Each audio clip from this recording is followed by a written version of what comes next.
And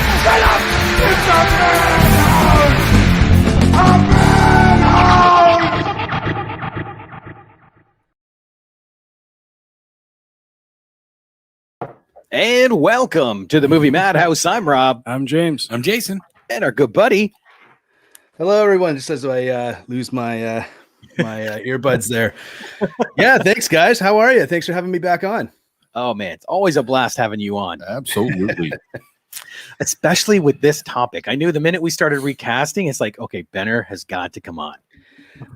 Yeah, I saw. I mean, I love doing this. I know I'm always talking about recasting certain things and certain. I mean, you know, so this is going to be a blast. So, yeah, this is an awesome idea, and super hyped to be part of this one for sure.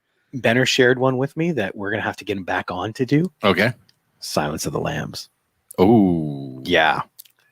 Ooh. So we're definitely getting Benner back on for that one. All right. We're just breaking all the walls. We don't care. It's not like we can actually do it. So let's have fun. Sure. That's what the internet's for. Exactly. Exactly. So now I wanted to talk to you a bit, Benner. I saw that you guys actually got to go to a live show this weekend. Yeah. We were fortunate enough to go to Monster Mart. It's called Shriekland's Monster Mart. It was put on by Lewis and the fine folks over at Horrorama. So it was our first event in the better part of 2 years. So I actually I was just drafting the sales report for it, and it was the last one I did was in 2019, which is crazy. So it was a great event. Obviously it was just an outdoor market. So with some safety protocols in place. So even though, you know, tons of people are vaccinated for sure, it's always a good idea to have those. And like I said, I mean, those events, like, you know, Rob, they take a lot of work, a lot of effort, a lot of planning, a lot of phone calls, and organizing. And for Lewis and the Horrorama team to do it was something special. I saw a lot of people I haven't seen in forever. And got to kind of communicate the best we could with fans of the horror genre and film fans out there, and see some of the other vendors. So it was a really, really cool event, and hopefully we're going to see a lot more of those kind of pop up either this year or next year as well. So exciting stuff. I think we're slowly getting back into the swing of things, right? Which is nice, because we definitely miss it. Well, it's always tricky too with an outdoor show, because you can make all the plans in the world, and then if it rains. Yep. Yeah, I mean, listen, it was piping hot. I'll tell you that much. You were wishing had these. Unavoidable. It was Shacklands, I think. Yeah, I think it was Shacklands Brewery. It was kind of like they were around there, and so they had these like slushy beers. There, which I don't know if you've ever had them. They're just like a slushy, but they taste like kind of like beer, and grapefruit and stuff like that. They were delicious, but it was stinking hot that day, and I got a lot of sun, and it was a super fun time. So, yeah. Thumbs up across the board. I do not drink, but I might start to try one of those. That sounds actually kind of good. On a hot day, right? Probably did the trick. So that is Summer of the Beast kicking off, right? Yeah, so this is our summer promo that we did starting this year, just a bit earlier in the summer, I think in June. So we've got a whole bunch of other merch and that sort of stuff that came out, lots of new t-shirt designs, and we've got some trucker hats on the way. We've got Black Fawn Distro patches now. We've got our own Black Fawn Distro coffee blend, which we partnered up with obviously the fine folks over at Deadly Grounds Coffee, the most badass coffee company in the country. So we've got our own Black Fawn blend, which is called Appetite for Caffeination Sweet Toffee O' Mine.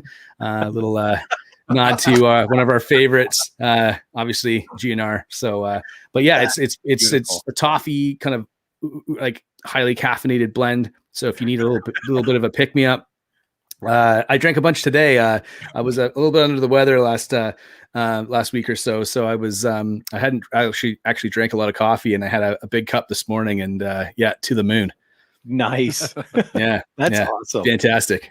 So yes, everybody watch for this Summer of the Beast this year, because we're finally getting to see each other again. Yay. Yeah. And if anyone wants to check our stuff out online, you can do so. It's blackfawndistribution.com/store, or obviously follow us on Instagram at Black Fawn Distro. We're always posting the latest merchandise stuff that we have coming up, and obviously some new releases coming down the pipe as well. Now that things are a little bit more stable, you're going to see a lot more news from us. So anyway, that's my pitch. Great stuff. let's look forward to what Black Fawn likes to put out. Oh, big time. Yeah. And thanks for the support too. I mean, I know you guys are always giving us shout outs here and there and stuff, and we really do appreciate it. So thank you. Oh, and see, that's the fun thing. You know, it's nice to push things and all that, but when they're friends and when the quality is there, it's even more fun. And yeah, literally, like the quality. Wait a minute. Start right there. And awesome. You know, we got some cool things in the pipe, and working on a couple projects right now that have you know, it's crazy because like this time off has kind of given us some additional sort of chunks of time, at least, to sort of work on new projects and kind of do a lot of the back end stuff, which isn't necessarily that exciting. But it's all stuff that, I mean, I know there was a few things that I wanted to get off my plate and get done, and having the time to do so was nice. So now it's just a question of executing them and getting them out there and seeing what people think. So yeah, we'll see how she goes. Nice. Well, I look forward to the summer, but I look forward to right now because we are recasting Die Hard. Yeah. And this yippee-ki-yay. This is awesome too. I love Die Hard. Well, who doesn't? Like, I love this movie. So it's one of the greatest Christmas movies ever made, right? Right. It's not a Christmas movie. I know it's 100%. It's definitely a Christmas movie for sure. Absolutely. Absolutely. Yeah. I love this movie. I actually watch it every Christmas, usually, with my brother and sister. It's sort of like a Benner family tradition, to watch this flick. I've always loved it. And, like, I remember my dad, was like, when I was, I think maybe 11 or 12, I think I might've been 12. He was like, I think you're old enough to see this, son. And he was like, let's check it out. And it was Die Hard. And I remember like being blown away by it. And I always thought that maybe I just really liked it because it was like an action movie that I wasn't probably supposed to watch when I was 12. Yeah. But over the years, I've watched it so many times. It's a perfect film. It's a 5 out of 5. I wouldn't necessarily change anything about the original. But this is, you know, I'm always up for a little bit of fantasy booking. So, all right, well, let's do it then. Let's get in. And normally I have the names up, but I got so into talking, I did not. Oh, we had the bonus of Thornburg that we were going to start with. Yes. Which he did manage to put together. Boom. So here we go. We will start with our guest. Benner, what you got? So Thornburg, I thought was be like kind of a cool way to sort of put a little bit of a cameo in the film, or like a smaller part. I know it's not necessarily a cameo part, but I went with and also I just thought that this was great for the for the game, which you'll know after I mention this name. But I went with Kevin Bacon, and just because I thought like he'd be a slimy type of guy. Ooh. I think he might be kind of hip to the role and getting in there, and also just a bit of he does have this sort of vibe about him, right? That's this, like, he can play a complete dick if he wants to. Yeah. And I figured like it'd be fun to have him in if we were recasting this from the ground up. Oh, I like that. That's a good pull. Ah, dang it. And see, this is the fun part because people bring up names you don't even think of, and it's like, ooh, you know. Well, almost every week we've had one where everybody's okay, that's the pick. That's the one, you know. Well, Jason, who's your Thornburg? I went with somebody who's newer, who's been popping up a lot, and you've seen him play slimy, but you also like his slimy. I'm going with Ben Mendelsohn. Okay. Yeah. He's in everything anymore. And yeah, he's really good at playing a dick. If you've watched Bloodlines, absolutely. Yes. But even as Talos in Captain Marvel, he still carries himself as a dick. A little bit. Well, he does too, because he comes across like that at the beginning until you realize he's a good guy. He's a dick with a heart of gold. Exactly. That's a good pick. James, who do you got? I had actually forgotten that you had the bonus of Thornburg.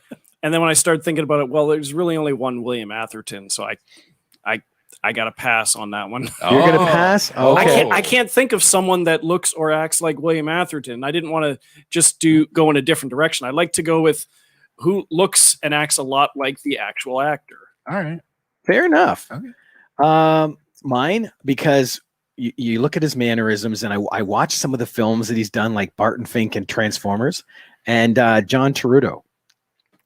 Oh yeah, that's a great call. I think he's got the eccentric mannerisms. I think might be perfect for Thornburg. Turturro can do it. You know, Yes. he's played enough variants in his career, you know, and you look at Transformers, but then you look at him in Big Lebowski. Like, Okay, yeah, you know, but it shows the range. he's got the range. Yes. Cool. I think that's a good way to start. Okay, now we're getting into the meat and potatoes. Number 10, Theo. Who do you got for Theo, Benner? Okay, so Theo's an interesting character, right? Because he's got he has so much charm about him, and he actually does add a lot of the comic relief to the film. And there's a lot of more comic relief in Die Hard than I think a lot of people remember. But for Theo, I went with a guy who I've actually been following his career for quite a bit. I'd say the last, let's say 2.5 years. But I just feel like he's a chameleon. He kind of falls into any role that he's in, and he's actually really able to bring a lot of whatever the role calls for. And that was for a lot of my choices for this list. But I'm going to go with Jonathan Majors, who was just in the Loki TV series. So he was cast as Kang. Oh, Yeah. that's right. He who remains. Yes. Yeah, he remains. He was also in. He had a small role in The Five Bloods, and he was also in Lovecraft Country, right? Which is a pretty interesting series. And I just think he's a guy. Like when they said that he was going to be cast as He Who Remains or Kang or whatever, like I got really pumped on that because he's a guy I think that can play charming and a little whimsical, and he can also play villainous if you need him to, right? So I think he'll be an interesting surprise in the Marvel universe, but in our Die Hard universe, I'm going with John Majors. I love it. I'll be honest. I like that pick a lot. I like that pick better than my pick, but I went with Daniel Kaluuya. Or Kaluuya. Okay. Yeah. He's Get Out, and okay. He had another big one. I'm trying to blank. Using Black Panther. Yeah. Judas and the Black Messiah. Oh, okay. I haven't seen that yet. And Black Panther. And Black Panther. Yes. So yeah, I decided to go with him. Just I haven't seen him do much in the way of comedy, but I was focusing more on the series kind of techie aspect, and I thought he could play that well. Very good pick. Greg here. I missed his first comment. He goes, "Woohoo, Die Hard." Hey, everyone. Hope everyone is great. Spoiler alert, James has Colin Farrell in Bruce Willis's role. And then his pick for Theo is Denzel Washington. Ooh. Interesting. Oh, wow. Hey, Wow. Greg. I might, for Greg's, I might bring up the same thing I brought up for a few last week. I think age might Well, be. hey, can I throw in Colin Farrell as Thornburg then? There we go. There you go. Yeah. Actually, that's not a bad pick either. That's not a bad pick either. I tried to think about the age thing too, and I kind of tried to think like who's going to play these roles, right? Like legitimately play these roles. Whereas like, yeah, I mean, like it'd be great to have Denzel Washington in like a minor part. Be awesome if you took that, right? But yeah, No kidding. For just picturing Colin Farrell as Thornburg, I'm kind of getting like a Tom Cruise and Tropic Thunder kind of vibe. like he'd have to have a mustache for sure. Like Colin Farrell would have to have a mustache. I love Colin Farrell too, so I think that's a decent pick. There Greg you go. goes, you and your love affair with Colin James. Colin James. No, it's Colin Farrell. Yo, apparently not Greg. All right. Who is your Theo? Okay. I had a lot of trouble with this list just because, well, it's my least favorite of all the Die Hard movies. But also because with the exception of like, say, John McClane, Hans Gruber, and maybe Al or Thornburg, it's a lot of nothing roles. Not nothing actors, but it's a lot of nothing characters. So I can't shut his mic off. it's just how I feel. There's a lot of it. Yeah, no, Yeah. It's far from the best Die Hard, if you ask. Well, then let's make it better with your pick. Who is Okay. your Theo? My Theo he's a Canadian actor. It's his name's Clay Bennett, And you probably don't know a lot of the stuff he was in, but he was most recently Battlestar in Falcon and the Winter Soldier. Okay. Oh yes, He was U.S. agent's sidekick who gets killed. Yeah. Yeah. Okay. Yeah, I know him. He's done some major Gotcha. like U.S. productions, but he started in a lot of Canadian pictures. That's a good pick. He was good in Falcon Winter Soldier, so sure. Mm-hmm. Well, here's the beginning of my, mixing everything up. I went with the younger look, but that has a really good evil appeal. And I went with Elijah Wood. Oh, because interesting. He can come across as charming, but we've all seen Sin City. Oh, jeez. There's a dark side there. So, and I took race, gender, everything right out of this Die Hard. Sure. And Elijah was the first one. That's not like a bad pick. Like, you can't fault it. The logic is sound, sir. All right. And he kind of comes across as like a little nerdy as well. Like you throw, and he's the smaller stature. That's what. Right. Yeah. Okay. Now we need someone of a larger stature. Carl. All right. So Carl was the hardest one that I thought of, or had to think of. Sorry. Because he was so weirdly cast in the first movie to begin with, right? Like he was an ex ballet dancer, I think, at the time. He might actually even be active at the time. I can't remember. But just, you wouldn't really have anyone else in that role. Like I said before at the top of the show, the first Die Hard is the best. And also, it's perfectly cast already, right? So but Rob, I was with you. I was like, you know what? I kind of want to do something a little bit outside the box here. But I went with my safe pick. So I kind of had two picks for this. So my safe pick was Michael Rooker.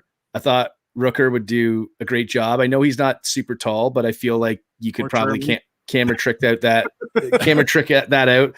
And also as well, like I just love Michael Rooker's voice. Yes. And I feel like some of the scenes. Are you picking him because of how he looked in the Suicide Squad? Well, I just recently watched the Suicide Squad, so that probably had something to do with it. But let me take a wild guess here. You liked it. Oh yeah, I loved it. It was like 100 times better than the other Suicide Squad. Wrong. I wouldn't 100 times better, but I absolutely loved the new one. We need another debate where it's on the other side because I thought it was barely okay. Oh. But my outside the box pick, and sorry for picking two. It's the only role I picked two for. Was Charlize Theron. I thought if you wanted to kind of go, if you wanted to swap it, if you wanted to gender swap a role, I thought I've just been done a couple podcasts talking about like badass women and like women in film and why they don't get enough credit perhaps, or why there aren't enough roles. But I think, Charlize, like I love Charlize Theron. I don't know, who doesn't, but she's amazing actress, but she's also got the chops to kind of be physical in the role. I flip-flopped on this a little bit because obviously, I did keep John McClane as a dude. Obviously, he's a dude from New York, or New York cop, obviously. So I was like, they do have to fight at some point, and whether or not you could put that in the flick, I don't know. But I do feel like, Charlize, she's got a whole range of awesome flicks where she's just crushed it. Atomic Blonde, Mad Max, and obviously she's got an Oscar as well. So put her in the flick, Oscar winner, and you got Denzel Washington, Oscar winner. Dude, that's a great It's a stacked cast already. So yeah. She's Anyway, tall, too. Yeah. Well, that's the thing I was thinking. I was like tall, blonde, could get like, and also as well, I feel like not to jump ahead, but I had to kind of think of, are the terrorists going to be like this sort of band of odd Europeans that are sort of taking over the tower? So I kept it at that. I kind of wanted to have that sort of, that I kept that the same. So that was why I kind of picked Charlize. I thought she could kind of do a great job in the acting position, but also as well, if she wasn't available and you didn't want to go that route, then I feel like Rooker could bring it home, right? Those are great picks. Yeah. And oh man, you can't go wrong with having a Eurotrash villain crew. Like no, it still works today. So yeah, probably more so as well. I think it's I heard a rumor that's why True Lies hasn't really been getting that James Cameron doesn't really look too fondly on that film because the bad guys are like Middle Eastern terrorists. Like those are the bad guys in the film. So he's not really too hot on that anymore because he feels it hasn't aged well. He's probably right in certain respects, but it's still a badass movie in Hollywood. Yeah. Yeah. So, but I think, you watch the original Die Hard, it's like, there's all kinds of things in there that really like, it's under the guise of terrorism and releasing, my favorite line, one of my favorite, well, I shouldn't say it's my favorite line. I love all the lines in this movie, but like, I love that scene where he like Hans makes all the demands, right? And like, he says, I want the, I don't know, the seventh son, a group from China or something like that. And then Carl like looks at him and he's just like, who's that? And he mutes the mic and he goes, I read about them in Forbes or whatever he says. Yes.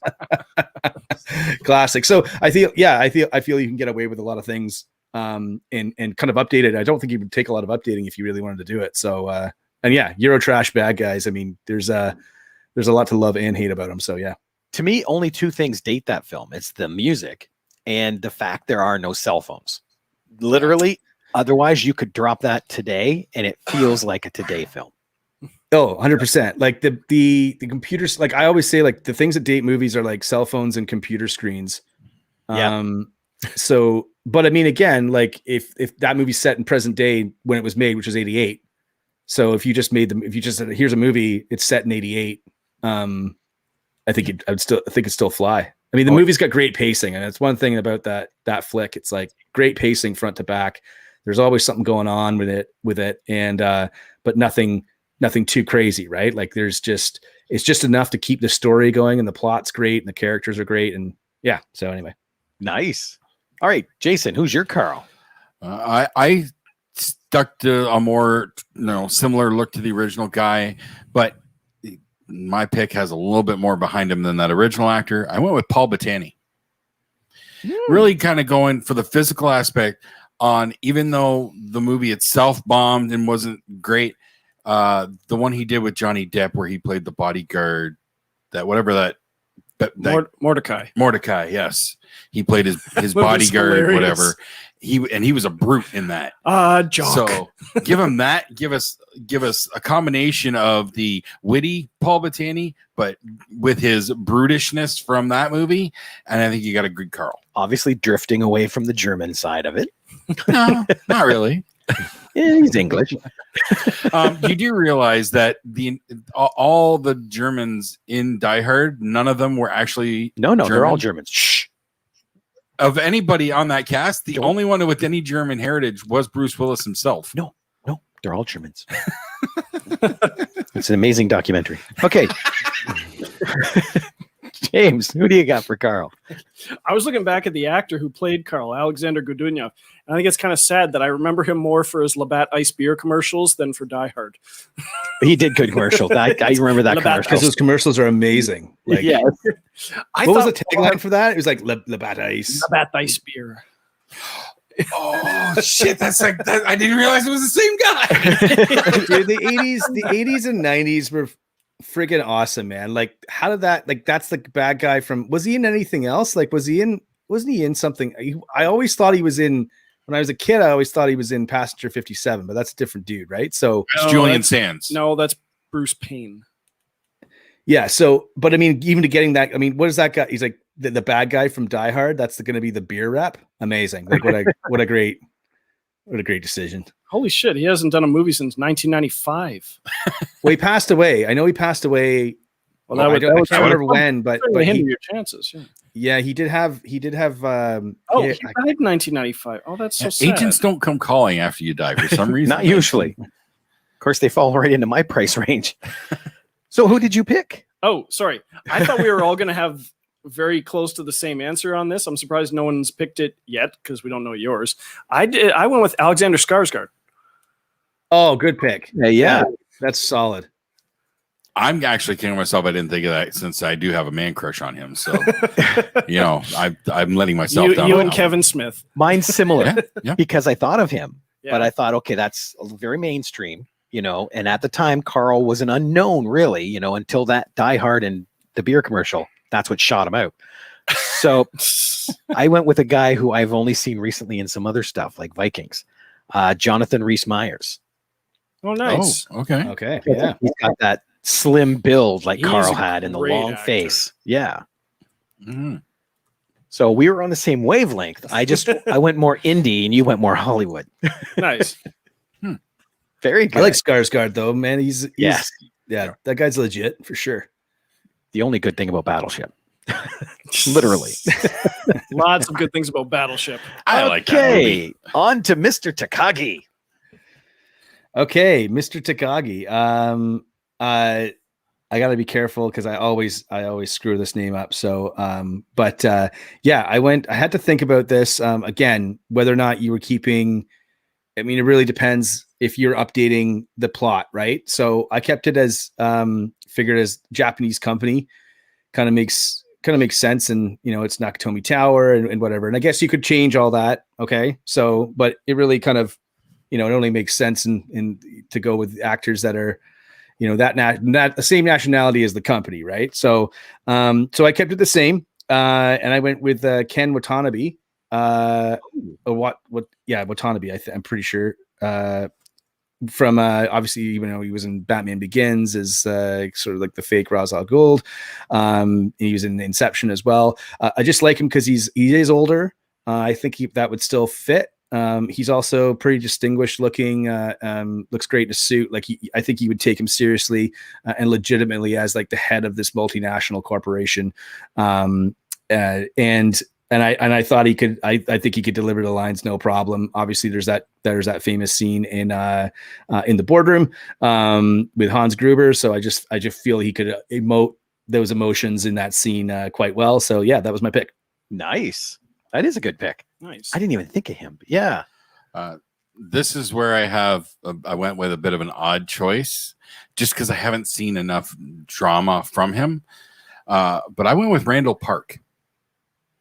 Randall Park. Why is that name so familiar? MCU. He's the FBI agent. Agent He Wu? was on. Randall Park. Yes. Yes. Agent Wu. I don't know.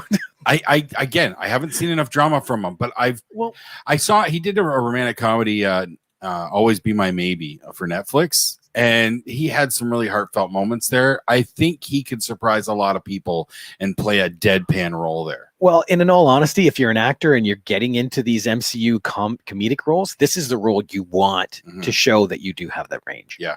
So I think he's got it hiding in there. He just hasn't had a chance to show it. Very nice. All right, James.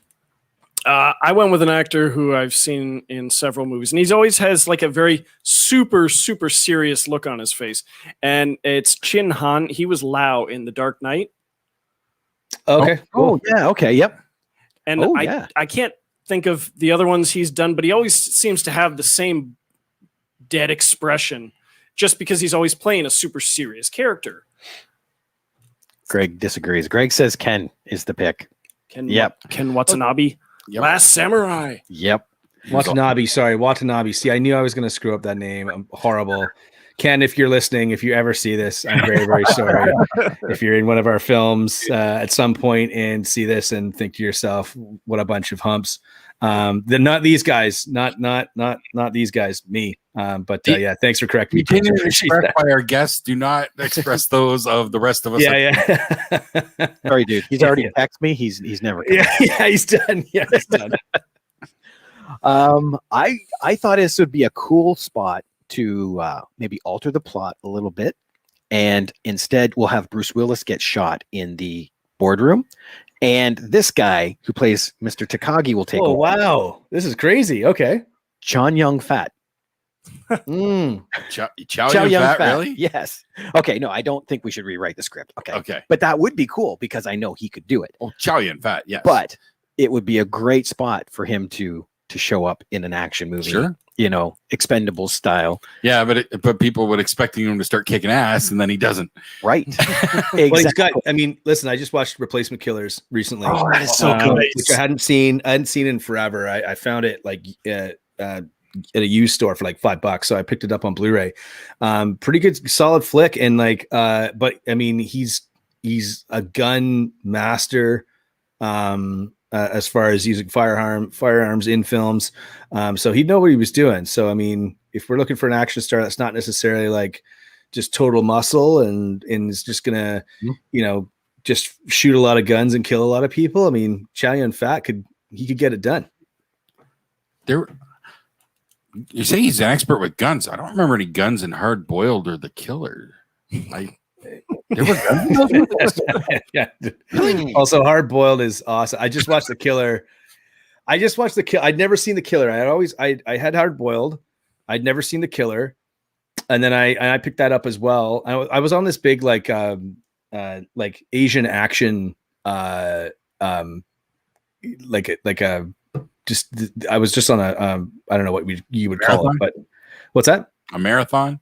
Yeah. And I was just starting to watch. I was like, I haven't seen this movie. I should see this. And I was like, just watching a bunch of John Woo stuff as well. But The Killer is like, it takes so long for The Killer to get to where it's going, but the ending is so bananas. Like I was like, I can't believe how many guns are firing right now. Like, how long did this take to shoot? Like, it's insane. So anyone out there, if you haven't seen The Killer or Hard Boiled's even better, but watch those flicks. They're phenomenal. I hope they get a 4K release at some point. Nice. Okay, now this one I've been waiting to see from everybody. Argyle. Argyle's pivotal to this film. Okay, so Argyle was tough because I was like, you want someone that's going to do the role. So I did look at these as being like, who would actually take these roles and be jazzed that they were in this kind of like, I guess, a remake of Die Hard, let's say, or a recasting of Die Hard or whatever. So I did kind of go off the book here, or off the board, and I'm just going to take Xavier Woods from WWE, who I think is probably one of those guys that if you kind of put him into comedic roles in movies, I think he'd do really, really well. And he's just fast talking, super likable. He's got a good smile, and he's just like that guy that, like, I love that scene where he drops off John Mclean at the building and says to him, like, hey, you got a spot to, like, what if this doesn't work out? Like, what if the lady doesn't take you back? Like, you got a place to crash. And he's like, don't worry about it. Like, you know, I'm a New York cop. I'll take care of myself. And he's like, listen, I'll wait in the garage. You give me a call. Here's my number. Call the car phone. If everything's cool, then whatever, which is an interesting, such a cool plot point in the film that you don't realize how pivotal it is. Like you said, Rob, he's a pivotal character for sure. As the movie progresses. So, but yeah, I just wanted to kind of, and also just to kind of pick somebody that just regular audiences wouldn't really be familiar with, but would like following, not just from WWE. He's big on the gaming side of things. Yeah, he's really big into competitive esports. So I don't know if he'd be too big, like, because he's a gripped guy. So, but I think that'd be fine. I mean, if he was in a kind of like a limo, you put him in driver outfit, it's not going to show it, you know? Yeah, I think he'd be fine. Robert Taylor says, love the idea of recasting movies. So much fun. It gets the imagination working. That's exactly it. Oh, that's my older brother. Is it? Hey, Rob. Oh, my condolences, Robert. Robert. Hey, no. Dude, can Robert tell us which Suicide Squad he liked the most? Oh, damn, I squabble. I don't know that he's seen either of them.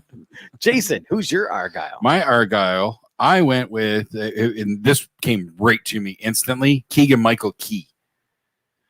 Okay. Oh, yeah. He can do the fast talking but could bring it down to earth. But he's because he's so good at improv, you don't know what you're gonna get. So when he needs to kick it up a notch, Just it's a second. There. Okay. Yeah. It's the right answer, Robert. Thank you. Wow. But he also said, I have to jump out now for supper. The actual spoiler alert, James is going to suggest John and Holly McLean get replaced with Ben and J-Lo. Oh, my goodness. Well, they are a thing again. I almost had those two in the Pumpkin Honey Buddy rolls for Pulp Fiction. Hey, Bennifer's a thing again. Right? Yeah, how crazy is that? Apparently we get Denzel Whitaker. This is really fantasy casting. What is Argyle like? Denzel Whitaker is an actor. It's Oh, really? yeah. I thought it was Denzel and Forrest. I think he's Forrest Whitaker's son, but he's named after Denzel. And Oh, okay. Oh, okay. Really? Wait. I didn't have it set up. Dang, nabbit. the su-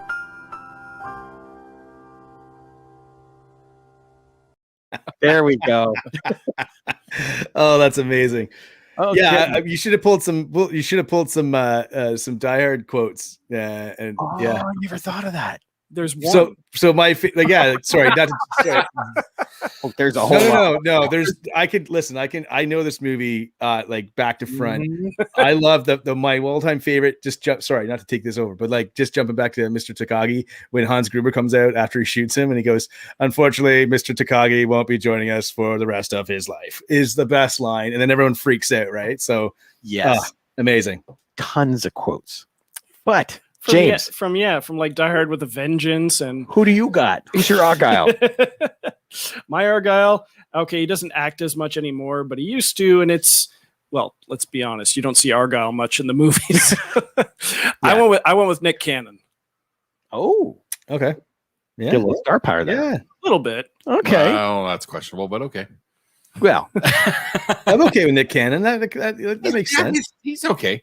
I'm not talking about being married to Mariah Carey No, or I the know. talk show host. Just the small string of harmless movies he You had. might have trouble getting him just because he has like 10 kids, but you know, maybe that would make it better he's for got him. no, he's got a lot of kids by multiple different women, and he did it on purpose. So Well, yeah, but this is like one day of work. Maybe he's So he'll need a paycheck.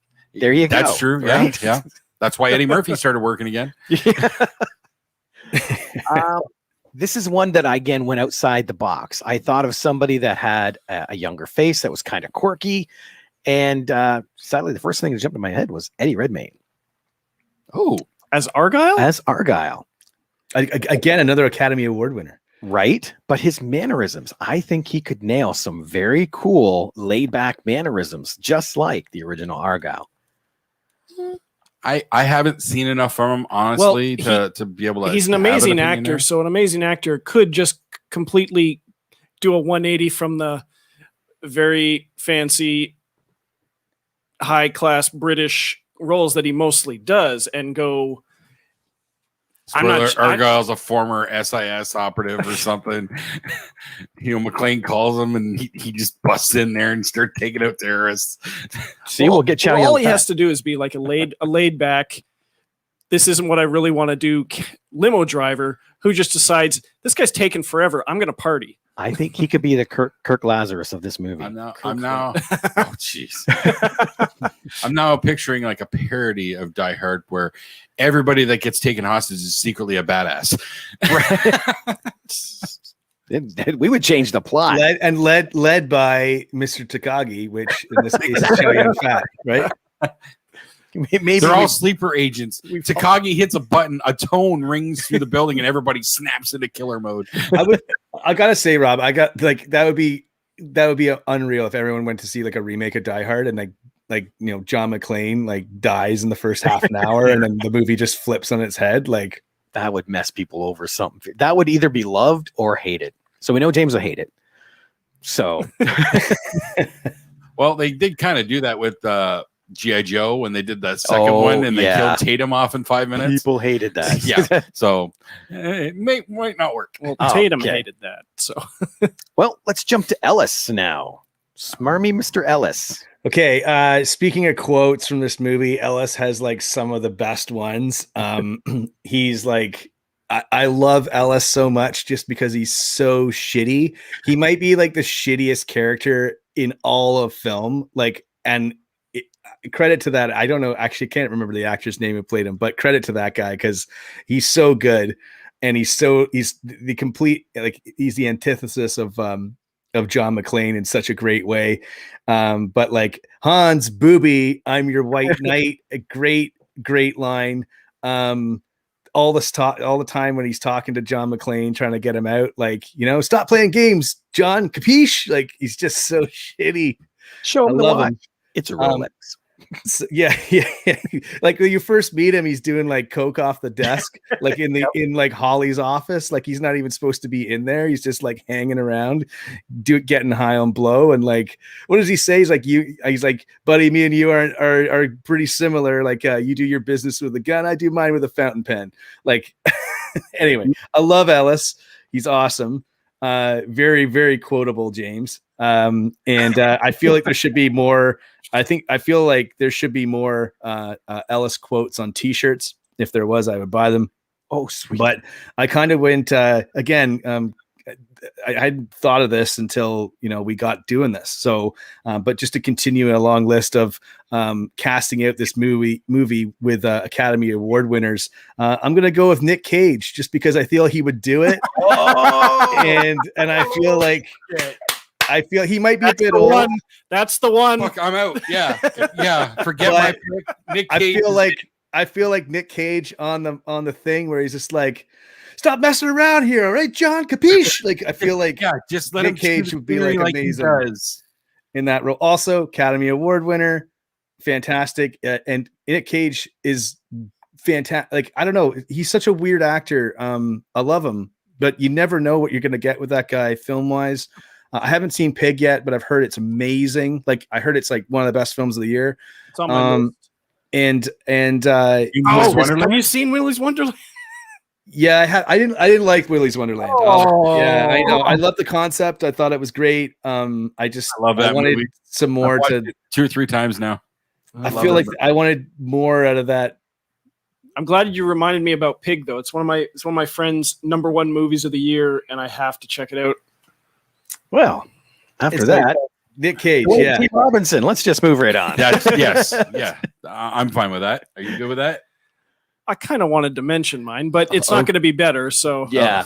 Well, let's hear him. I want to hear him. Mine. I was just thinking fast talking sleazeball Jeremy Piven, but Nick Cage still wins. So here's an interesting connection. Ellis is played by Hart Bochner, who's also a director who directed PCU, starring Jeremy Piven. Really? That's like 7 degrees of Kevin Bacon going Kinda on over there. Mine, because I've seen him mostly play good guys, but he's played a tiny fraction of bad guys that genuinely made you hate him.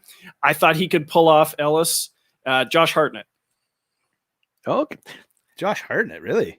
Okay. I want to say yes. I think he's got too much of a good guy kind of face. I know, but the bad guy things I've seen him do. I've not seen that. So it would be interesting to see. Yeah, I'm in the same boat. I can't picture that. He's too much outside of the quiet assassin thing he did in Sin City. I have not seen him play exactly a bad guy. So yeah. Well, mine, I went another Academy Award winner, just because I love how this guy method acts. So I would love to see how he gets into this character.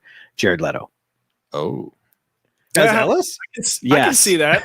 Also Academy Award winner. Right? I love his method acting. I love to see it. Doesn't beat Nick Cage. Not at all. What? No. Who would he follow to like try and learn their mannerisms? Right? Like, who would Leto try to mimic? Probably Hart Bochner. Seeing him on the stage or on the screen would be secondary to learning how he got into his role. All right, now we're on Dwayne T Robinson. Okay, so Dwayne T Robinson. So this name already came up, but I had Ben Mendelsohn as Dwayne T Robinson. See, yeah, I did toy with that. I did. So I also I had another couple of guys floating around, but I feel like he would be he's sort of like I really liked him as in The Outsider. I think that's kind of where that came from. So he was a cop in that, and I feel like he would just kind of translate to the role, and obviously his role in Dark Knight Rises as well. So he's kind of like, he's great at playing roles where he's in an authoritative position, but flawed in those roles, right? So yeah, so that was my good idea. No, I could see that. I did have him in consideration for that at one point, but then I came up with Jeff Daniels. For that character. Interesting. And I couldn't get past it. Daniels, you you always love Jeff Daniels, but I've also seen him play a bit of an ass. What was that news movie? The Newsroom. The Newsroom. Yeah, it was the Aaron Sorkin so TV show. good in It was that. fantastic. Yeah. So yeah, I thought Jeff Daniels was a better pick over Ben Mendelsohn in that role for me. Nice. Pam says, "Hey guys, hey Pam, Hello. welcome to the show. We're recasting Die Hard. We're now on James. I went with Dennis Leary. Oh, you'd have to rewrite his script because you want a little more stuff for him to say. A little, yeah, Yeah. but he could still do the serious when he needs to. Oh yeah. Yeah. Well, yeah, he's proven that with that TV show he had, Rescue Me or whatever. Yes, But yes. yeah, you can get him into a bit of an Yeah, angry rant. yelling at I didn't Flatliners. say. Go ahead. It's I think even Dennis Leary would make a good Thornburg too, right? Oh, Oh Yeah. yeah. Oh yeah. Especially on the airplane. I'm thinking Die Hard 2 when he's on the He's plane. older now too, right? yeah. He would be Yeah, so yeah, good. yeah. Thornburg on the plane. Oh yeah. For mine, I know he's a touch on the younger side compared to what that gentleman was that played him, but I went with Emile Hirsch, especially after watching Autopsy of Jane Doe because I Okay. rewatched that again, Nice. and there's the couple serious drama moments in there, and you could see just a hint of what I think he's capable of. So I'd like to see him, especially after watching Into the Wild and stuff like that too. You know.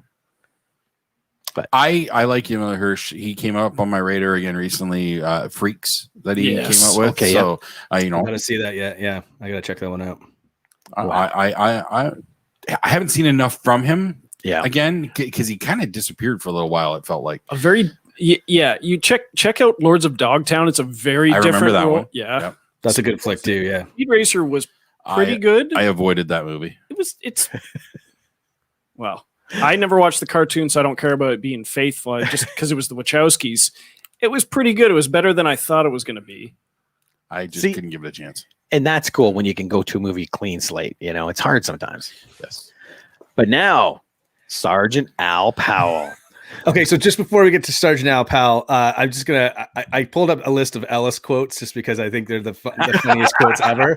And this quote, because there's ones that you forget, right? And they're so great. Well, he's talking to Ellis is talking to the other. I can't remember if he's talking to Holly Gennaro, but he goes.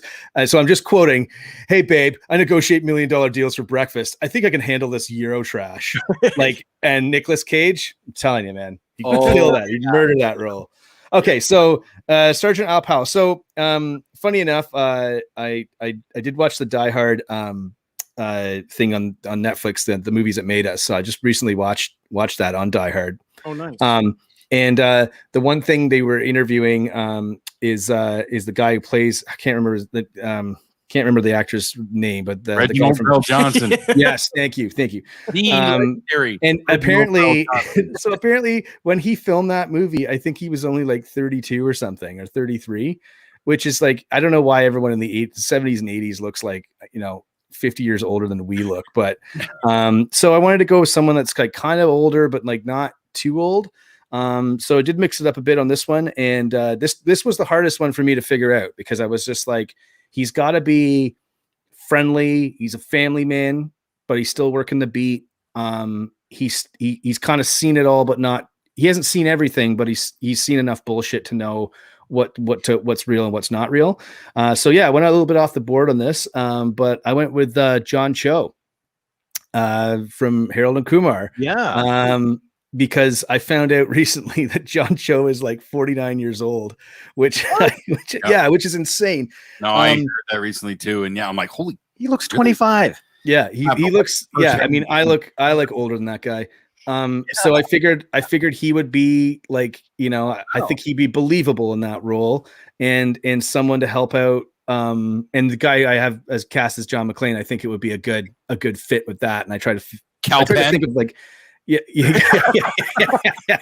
Totally, yeah. Spoiler, guys. Spoiler. Cal Penn is John Mclean. But Tell me. yeah. And so I was like, who would they kind of riff off one another Wow. which they do in the movie, but also there's a gravitas there. There's an emotional connection that those guys have with one another, and that kind of helps. They pull each other through this sort of like this terrorist nightmare that they both find themselves in. So yeah, John Cho. That's a good pick, man. I like that. Not bad. Jason. Now, you're trying to recast the legendary Reginald Bell Johnson. Yes. Only one name came to mind initially. Yeah. Gary Oldman. Come on. Well, Gary Oldman's. Although I think Gary Oldman played Reginald Val Johnson playing Sergeant Al Powell. If you look into the trivia, yes. Yeah. So that I was hoping Mitch would have been here to. Yes. That, but my actual pick, I went with Jordan Peele. He had to throw the other one in there. Yes. I like Jordan Peele, and I think he'll bring a little bit more comedy than what Val Johnson did. But I think he'll be able to play the level playing field there. But I want a post-credit scene of him and Argyle interacting, and they could basically pull a Key and Peele sketch of where they're like, "Oh snap!" Like one of their things there. This is the second time in 2 days I've heard somebody talk about Key and Peele. I got to go home and watch Keanu again. But yeah, Jordan Peele, the role is difficult, right? Because he's a happy-go-lucky guy, and then things go real south for him real quick, and he kind of has to change the whole dynamic, right? So you got to get a I love that scene when he's buying the Twinkies. And from the guy at the convenience store, and he goes, "Oh yeah, they're for my wife. She's pregnant." And the guy's like, "Yeah, okay, whatever you say, man." He's like, just shut it, or whatever. What does he say? It's like, yeah, he's like, shut it, or whatever, and he leaves. So he's kind of a friendly guy, but he turns real serious when he needs to be, right, when the situation demands it. So yeah, I dig that. That's cool. I like it. I went with Anthony Anderson. Oh, okay. Yeah. That's a great pick. He's matured nicely. Yeah. That he would definitely bring a very similar vibe to what Reginald Val Johnson did. Absolutely. I thought so. Very nice pick. Yeah. He's been really big with that TV show that he had, Blackish. Was he on that? Yeah. He might have created it. I'm not sure. I could be wrong on that, but he's a big part of that show. Like a funny connection here would be when he was in Scream 4, just as he gets stabbed, just as he's falling down, he's like, "Fuck Bruce Willis," and falls down dead. Let's see here. I don't remember much of Scream 4, so I'll take your word for it, but that's funny. No, he didn't create it. No? Okay. Kenya Barris. Okay. But he's definitely in it. Yes. Okay. I thought of reworking Sergeant Powell just a little bit.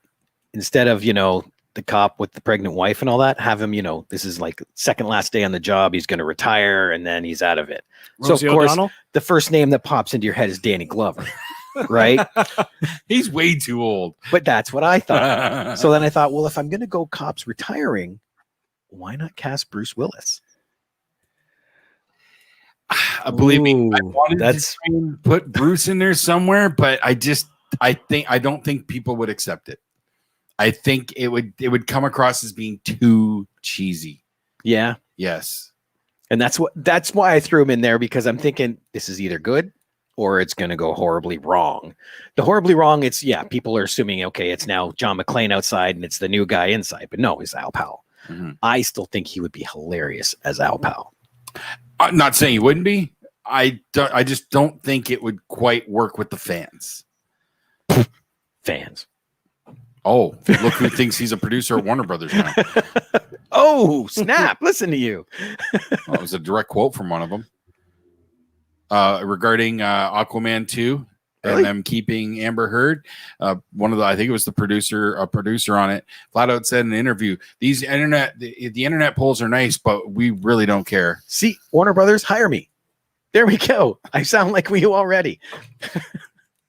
All right, on to Holly Gennaro. Okay, so and before I get to my Holly Gennaro pick, just another Ellis quote because it's awesome. So I totally forgot about this line. It's a throwaway line, but it's so funny when you remember that it's there. So Ellis, this is the context of this is that he hears police sirens outside the building when all the cops show up, and he goes, "I never thought I'd love to hear that sound." Yes. Like he's such a badass, right? Anyway, I love that character. Okay, so my Holly Gennaro, this was a tough one for me. I wanted to try and figure out. Obviously, I wanted to get someone who was the same age as Bonnie Bedelia, who in the first one, so kind of like mid-30s. And also, I wanted that to play well with John McClane. They have such an interesting relationship, and it's one of the coolest ones. As far as in action movies go, it's not necessarily, she's not the damsel in distress. She's competent. She's achieved a lot. Like that hinges on the relationship, breaks them up. They're they're both stubborn characters, right? Which is why their marriage is sort of kind of falling apart, or one of the parts of it. She's not like, she's not this dismissive character that just kind of does whatever and just screams a bunch. Even when the terrorists take over, she's very much in control. She makes the demands to Hans, and he takes her credibility. Like he's like, she's like, there's a pregnant lady. Can she go into? She negotiates, right? So she's actually a shrewder negotiator than Takagi. She's a shrewder negotiator than Ellis. So Rob, you're gonna say something? The best quote for her for that particular thought is she comes out with those demands, and he looks at her and he goes, "Who put you in charge?" And she says, "You did when you killed Mr. Takagi." Yeah, when you killed my boss. Yeah. So I really tried to think of someone that would fit that, but also as well, like not giving it to like maybe like the usual suspects. Just give it to an actress can really kind of have some room to move around in the role. So my pick for Holly Gennaro was Natalie Emanuel, who plays Ramsey in the Fast and the Furious movies. But she also was in Game of Thrones as well. Masandi in Game of Thrones. I think she's a credible actress. I think she's the right age. And also I feel like she would fit into that role as kind of like a negotiator, and as well as, obviously current or ex Mrs. John McClane, I guess.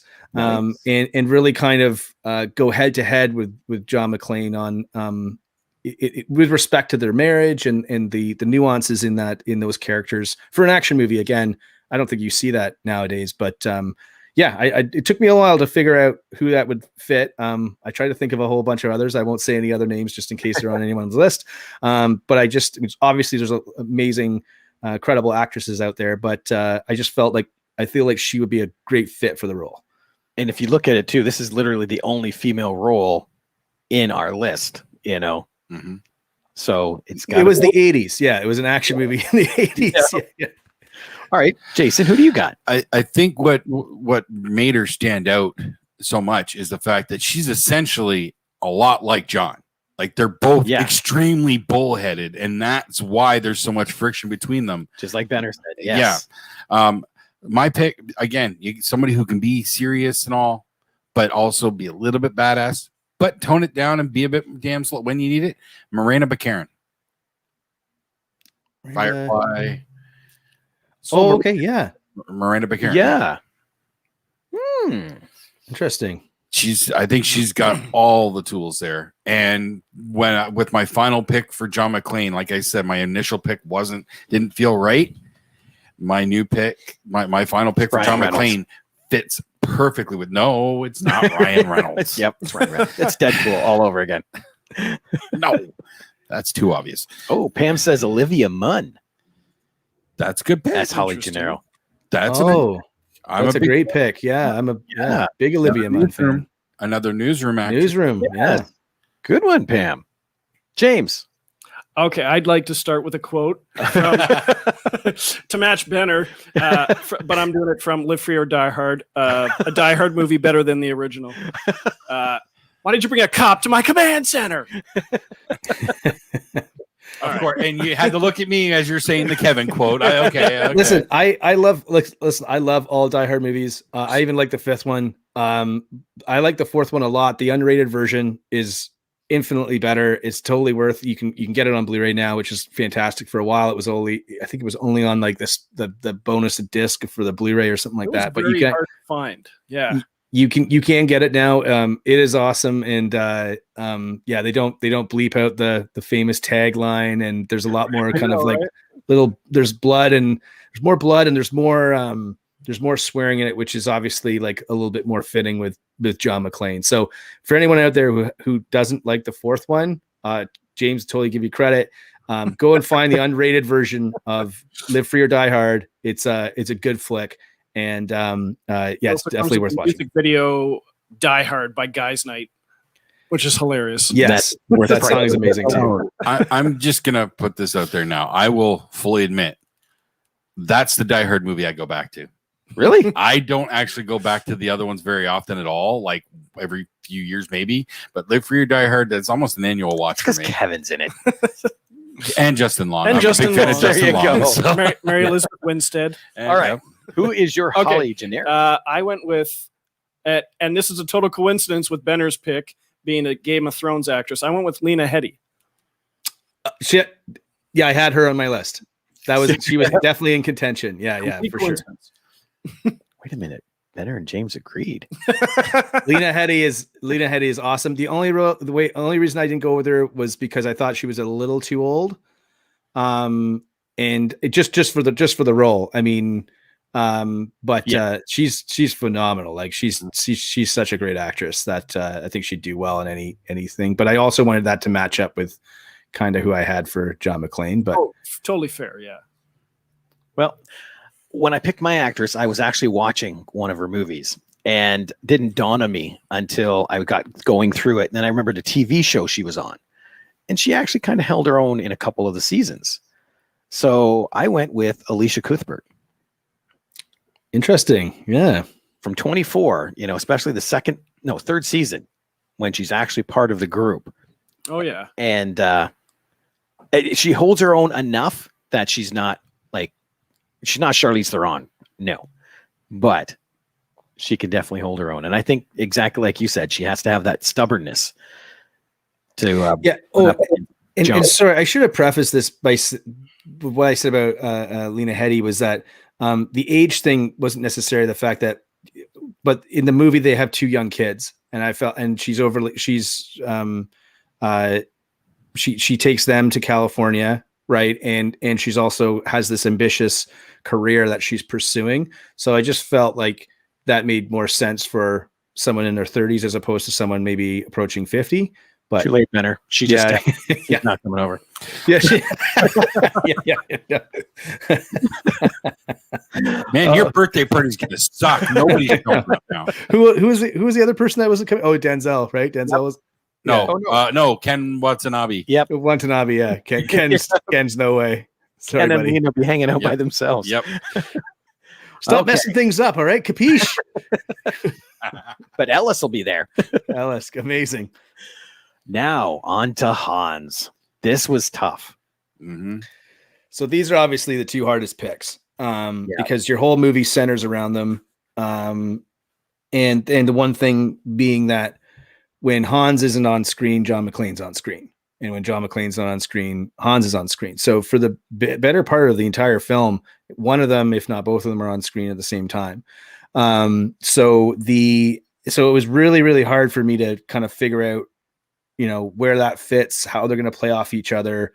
The interactions with Holly Gennaro for Hans, also the interactions obviously with the rest of the actors, but also John McClane as well. So who has that sort of like I don't know. It's so tricky because Alan Rickman is so great and being like a stage actor.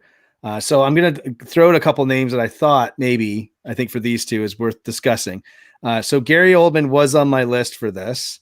And I thought, you know what? He'd fit, he's English, but I just thought that maybe he's just a little too much like Alan Rickman. And you wouldn't want someone kind of aping that performance. You'd want them to bring in something of their own.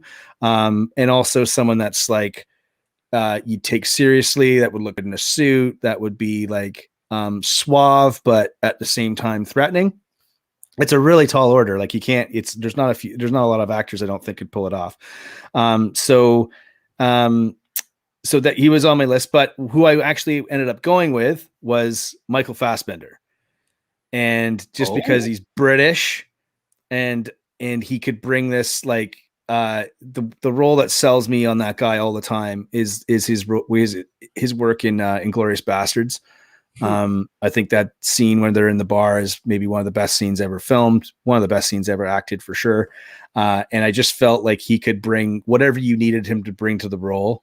But at the same time, ridiculing the cops and dealing with John McClane. The other thing as well was that the sequence where he goes to the rooftop and he meets John, and John doesn't realize that he's actually Hans. So you'd need someone that could really pull off the American accent as well as the British accent. So yeah, I went with Fassbender. I got to admit, that's the exact same scene I had in my head when I was making my picks. Interesting trivia. Clay. When they filmed that scene, that was the first time Bruce and Rickman had met each other. So their interactions together, the awkwardness that's there, is totally genuine because they hadn't met yet. They did that on purpose. That's a cool idea. Yeah. Well, and one of the things I think for so when I watched that Netflix show, one of the things that was in there was they couldn't figure out how to get people to the rooftop, like in the plot of the movie. So Joel Silver, who produced it, right, was like, the rooftop of the building's got to explode like that. He was like, it's got to explode. It's got to blow up. So they were like, how do you get the people to the roof? Like how do you get that to happen? And the one thing to bring it all together was that Hans would have to meet in the film at some point, right? And so the way they did that was apparently in catering. I guess one day they were joking around with Alan Rickman saying like, oh, all the British stage actors can do a great American accent. Like, can you make fun of the American accent? And he did an American accent, and they were like, wait a second, that's how we get them to meet in the movie. That's how we get them to the rooftop, et cetera, et cetera. So apparently that's the story, is that they did. He just was joking around in catering and did that, and someone overheard it and was like, hey, that's how we can kind of finagle this together, because they were writing the end of the script like while they were filming because they were so far behind. So yeah, that's where some of the best ideas come, is from around food. Yeah. yeah, exactly. All right, Jason, who's your Hans Gruber? Well, I have my pick. I like my pick, but I kind of feel like I might change my pick here.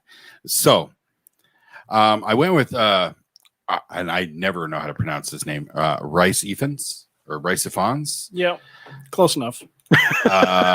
He was in the Replacements with Keanu Reeves, where he plays the Welsh. He's most famous for being the roommate in Notting Hill. Yes. He played Little Nicky's evil brother. Okay. Yep. Okay. Him. I like, because I'm picturing him bringing a little bit more of a chaotic kind of style to the character. Okay. But then listening to Benner talk, and I just had to shift gears, and I got to go with Hiddles McGriddles. Come on. Tom Hiddleston. Come on. Tom Hiddleston. Loki. Oh, that's a great pick. He's got the suave. Benner made me rethink it. I'm changing it on the fly. I'm going with Hiddles McGriddles. Okay. I love me some Hiddles McGriddles. Come on. All right. That's actually I like it. Oh, yeah. I like it. And he hasn't really played, like, has he played like a bad guy? Like, I know Loki's but Loki's not. I mean, no, Loki was bad for one movie. Okay. Yeah, he's more of a charming bad guy. But yeah, it'd be interesting to see if someone can sink his teeth into it. In a, I think it was an HBO miniseries or something. The Night Manager. I think. No, he was not the lead in that. He was the lead in that. The bad guy in that was, oddly enough, Hugh Laurie. Okay. Yeah. House. Evil Doctor. Yeah. Right. Evil House. All right, James. Who's your Hans? I also just changed mine on the fly because I realized my guy was way too old. I was originally going to go with Timothy Dalton because he's a great. Well, not so much British actor because I think he's Welsh. He's got the Bond swagger. But I mean, like Rickman is not playing a German in the movie. He's playing Rickman.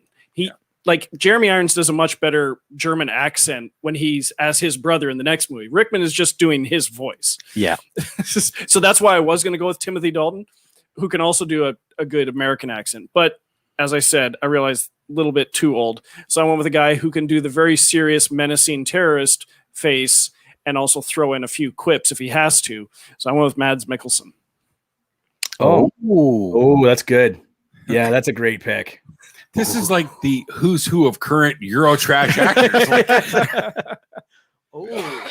Well, come on, Rob. Who are we missing? Come on, complete the set. I'm going back to Inglorious Bastards, and I have to pick Christoph Waltz. Christoph Waltz. I felt like that was the low-hanging fruit that I couldn't go with there. I didn't think about that. And see, yeah, he was my first pick, and I thought, no, kind of like Alexander Skarsgård. I thought, no, that's too Hollywood. But it doesn't matter what I picked. No. I kept coming back to him, and I do the accents. I seriously considered him. I just couldn't. I couldn't stick to it. And the biggest thing, like when Benner was saying it too, I looked at that scene where they meet up there when he's checking the fuses, and his interactions with John McClane. So I had to pick a John McClane that would bounce really good off of him. So I had to. That's not a bad pick. All right, here we go. Number 1. So I got to correct something I said a little earlier. So Fassbinder actually, isn't English. He's based in England, but he's Irish, and he's got some German in him as well. So correction. Sorry, Michael. Hopefully we can still hang out. Yeah. Don't check. Just check your text. See what he says. But anyway, I wanted to make that correction. So So here's the big one, right? So who's going to carry this movie? You got to recast this movie. You got to make sure it's going to be a box office hit. What a movie. Expectations. This is a franchise. This is going to lead to a new franchise. This is through the roof. It's got to be action packed. You need someone that's credible. You need a pretty good actor. I think when you look at the original Die Hard, like Bruce Willis was like a nobody really. He was doing moonlighting on TV and that was it. Yeah. Again, the story behind this is that John McClane, they put the trailer in theaters and everyone was laughing at the trailer when they played the trailer in theaters because nobody could take Bruce Willis seriously because they only knew him from Moonlighting. So it got so bad to the point where they were afraid that it would affect the box office. So they actually took Bruce Willis's face off the poster, and the poster was just the building. And it was like Die Hard, 40 Stories of Terror, or whatever the tagline was, until it actually became a box office hit. And everyone was like, this movie's amazing. Go and see it.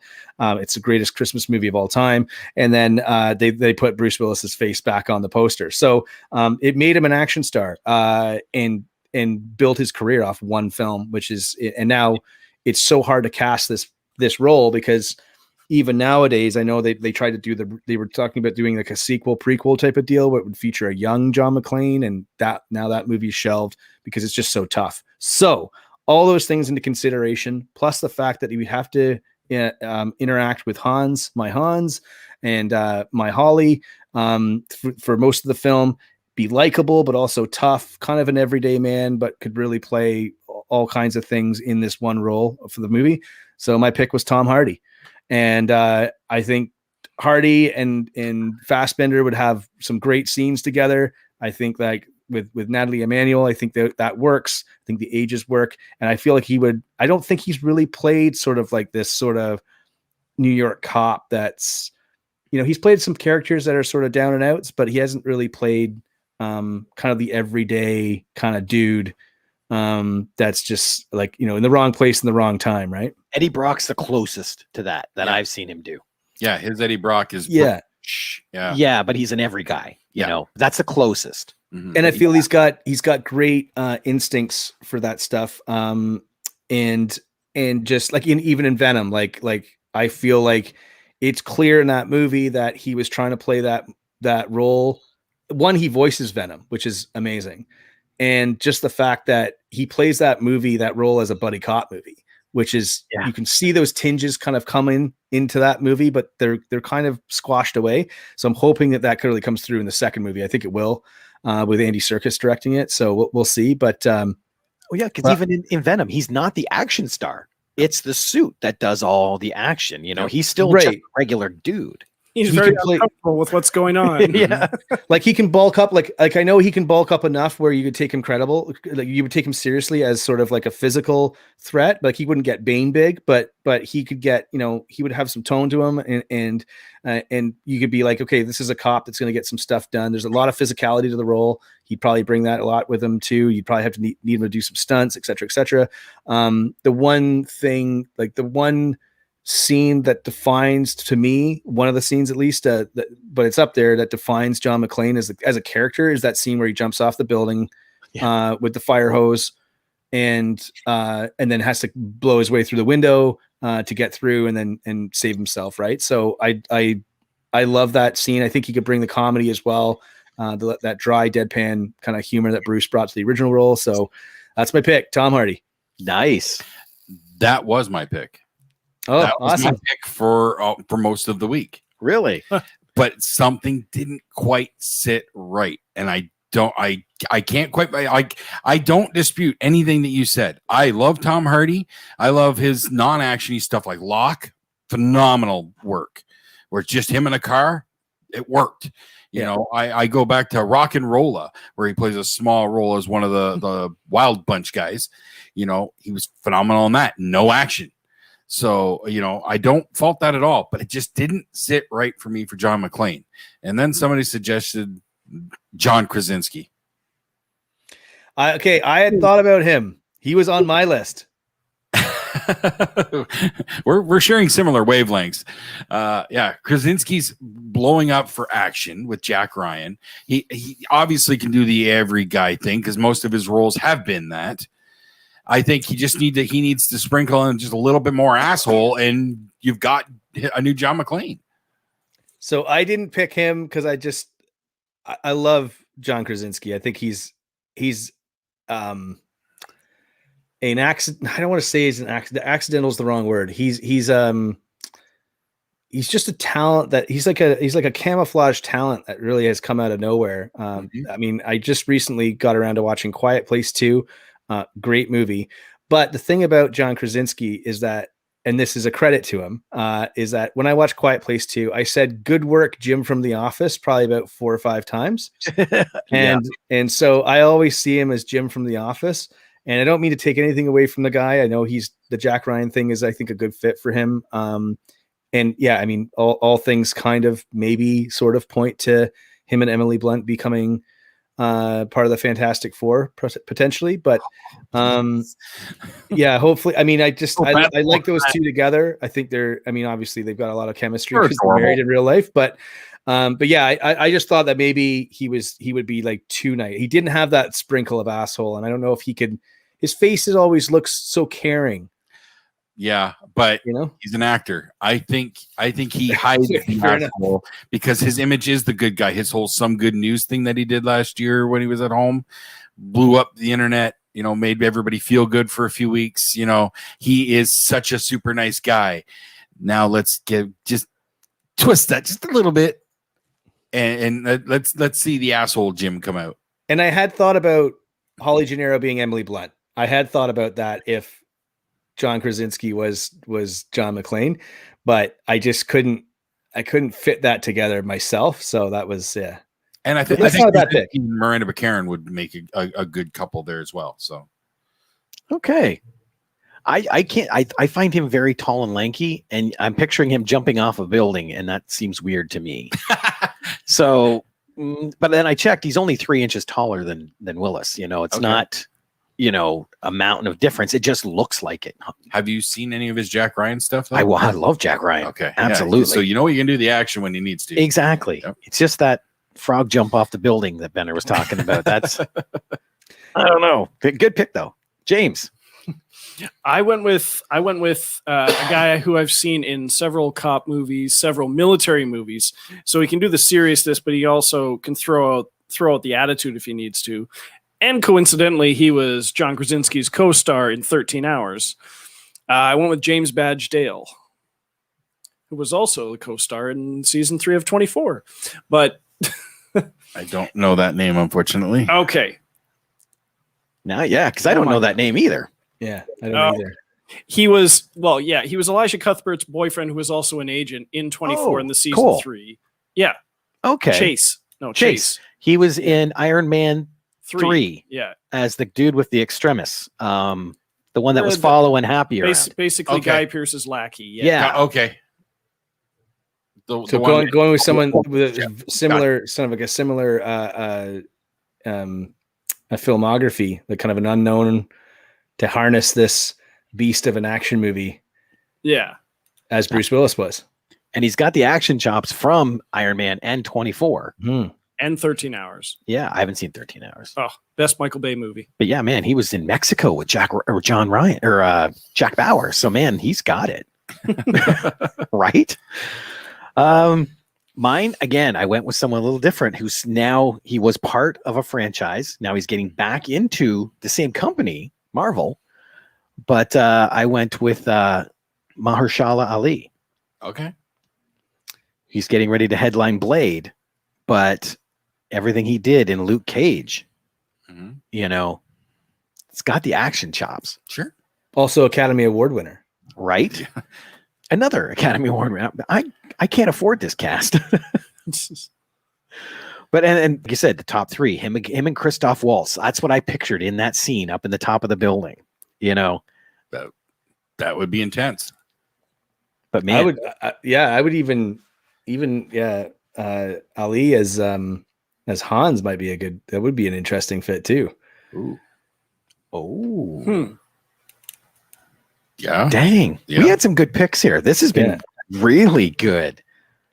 Man.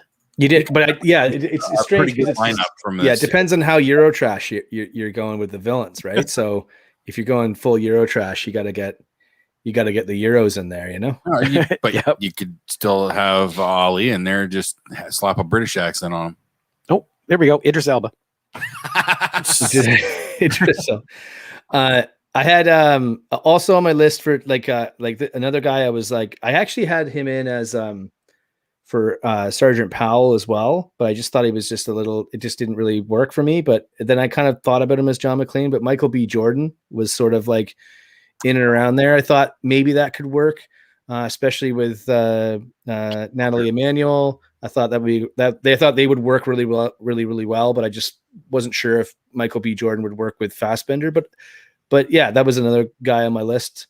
But I don't know if it just didn't quite fit. Like I always picture Michael B. Jordan as like a cop kind of, but he held his own against Dolph Lundgren's kid, right?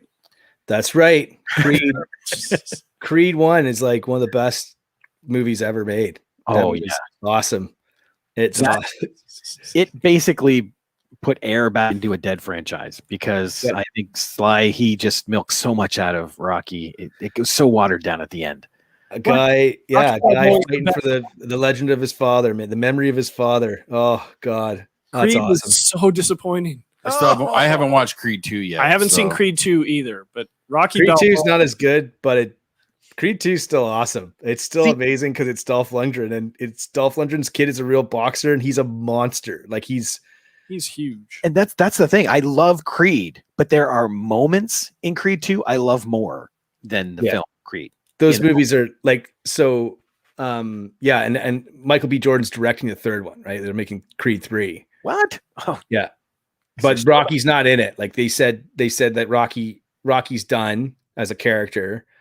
I mean, I'm sure he'll have a cameo in it because how could you not with the character development they've already done? But yeah, I mean, I'll watch Rocky movies any day of the week, any day of the week, except Rocky 4. What they need to do, Rocky 5. is make Sly the Burgess Meredith of this one from Rocky 3.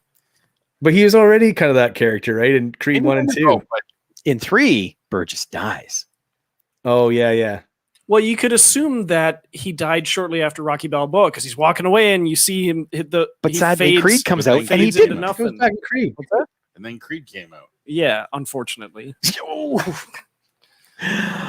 All righty. Anyway.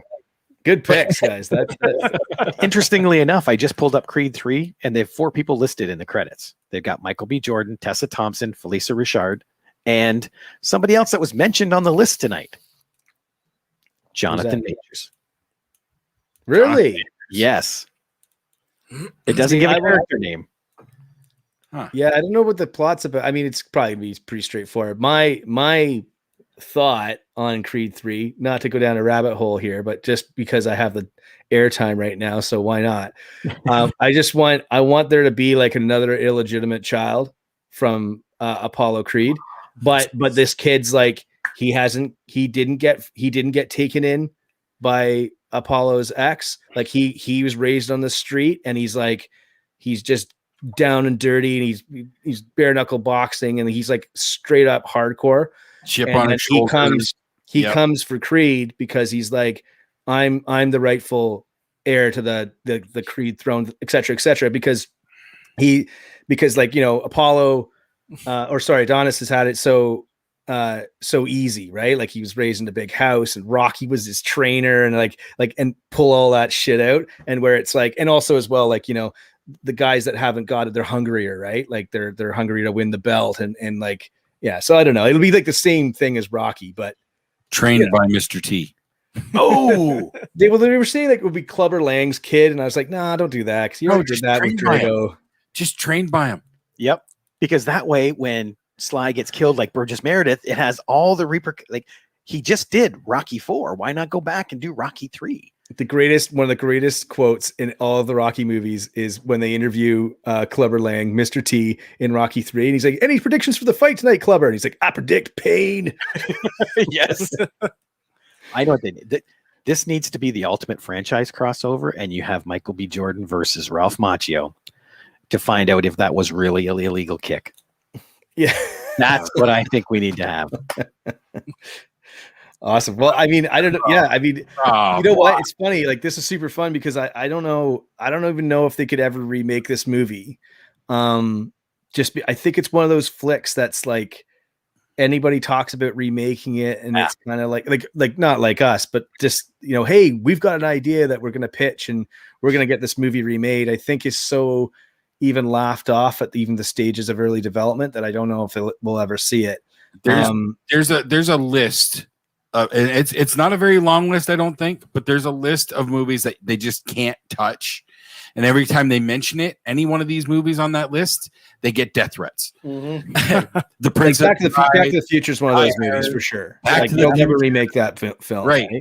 There was some talk about they were talking about remaking Back to the Future, and everyone was like, "What? Like, get out of here!" Right? Like, I don't think it would fly. And it's funny because there's some movies that they have remade recently that have been so bad compared to the original, and I can understand why they would remake them because there's such great ideas. But one was Jacob's Ladder, and the other one was Flatliners, and which Flatliners, if you've ever watched the original, is so good, but the cast is so good. Young up and coming actors at the time, like, you know, future Academy Award winners in that movie. But the idea is just so great, but the remake of it is just so terrible. I feel bad for everyone involved, but you know, you don't know that sometimes until you get to the end and what's happened. And, you know, maybe people didn't gel well on set, or maybe it just, you know, had problems with financing or editing or whatever. So, but Die Hard, I mean, you'd have to have a home run ready to go and really be confident in the fact that like, this is going to be what we're going to make. Right. You have to know that you're going to wow the people that are going to hate it. That's what you have to have in your It's back got to pocket. have enough of the original stuff to keep it calling it Die Hard. Yeah. But give us enough new. Just don't spit on the old one and slap the same name on it, because that's when you lose the fans, and that's when they get pissed off, like fucking RoboCop. So having said that, Which you haven't said seen. that, I won't. what's great to think about here too is that I do feel they need to make a Die Hard 6. They need to have an ending that's like better than 5, because 5, like I went to see 5 like on my birthday the one year, because I was just like, for some reason, it was, you know, it's not a great movie, but it was out in February, so like, I mean, like, what else are you gonna go see? Might as well go see the new Die Hard flick. So, but I still liked it. It's the worst of the series for sure. But I did still like it, but I do feel like they need an ending. And anyway, do you guys want to hear my ending for the series? You want to hear my, Yeah. because I've had this for a while. So the ending of the series would be, I don't know what you would set up. It would be some other thing with, Bruce Willis, whatever. I mean, I don't know what it hasn't been done yet. But just whatever, something happens. It's got his son in it. It's got his daughter in it. As well as bring back Justin Long. You bring back whoever you can. And at the end of the film, like John McClane actually sacrifices himself to save a bunch of people. Like, so he's like, you can't beat the cop out of him, right? Like, he's just like, I got to do what's right. This is to save either New York City or wherever he's at, right? It doesn't need to be a big, like, global, takeover thing. It can just be a very rudimentary idea where it's like he sacrifices himself to save like these kids or the school or something like that, right? Anyway, New York. At the end of the movie, he's a New York cop. Have him save fucking New York for once. Well, he already did that in Die Hard 3. Yeah, remember? With Samuel L. Jackson. Was that in New York? Yeah, that's in New York. For some reason, I thought it was in LA. No, that was Die Hard 2. No, Die Hard 2 is in Washington, D.C. at the airport. Yeah, he transferred to LA. He was an LA cop, and then he went back to New York. Right. Yeah. Okay. I see what you're saying. Because he was a New York cop that went to LA in the first one. It's been a while since I watched Die Hard with a Vengeance. For some reason, my brain was thinking it was back in LA again. See, to me, good that flick, good villain too in that movie. Jeremy Irons, awesome. Oh, I love Jeremy Irons. But I would say, like, so anyway, at the end, is that they go to a funeral, and a bunch of people kind of show up to pay their respects. And you could have like Sergeant Powell show up. Maybe if Justin Long's on the movie, you could have Justin Long show up, and they reminisce a little bit, and like it's kind of sort of like Big Fish, a little bit like the ending of Big Fish. So it's a little bit of a bite on that. But as the camera pans away, you're left with the only people that are left are like, and then people kind of gradually kind of walk away from the grave, and then maybe you're left with like Bonnie Bedelia like at the grave, and as the camera kind of pans down to the tombstone, it actually says, here lies John McClane, and on the tombstone says yippee-ki-yay, motherfucker. That would fade to black, end of the series. But anyway, dude, yeah, I don't know how you're getting to the end, but I love that end. I have a feeling that Bruce Willis would not like that. But anyway, kills a franchise, right? Turns out they buried him right next to Hans Gruber. His inscription is like, I have a machine gun. Ho, ho, ho. Yeah. What if I need to make a movie in my 80s, man? I might need a paycheck. Right?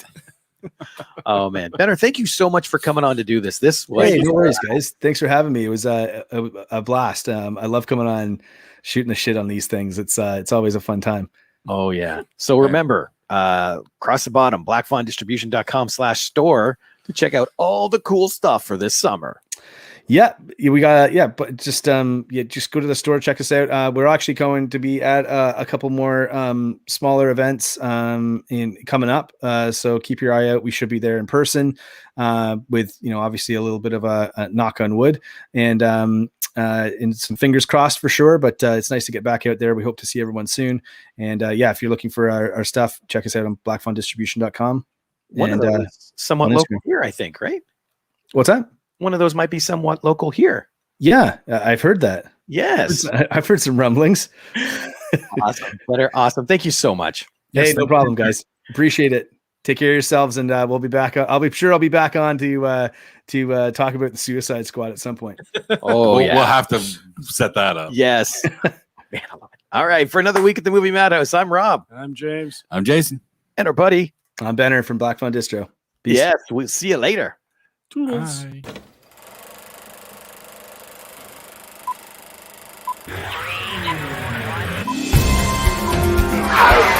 Shut up! It's a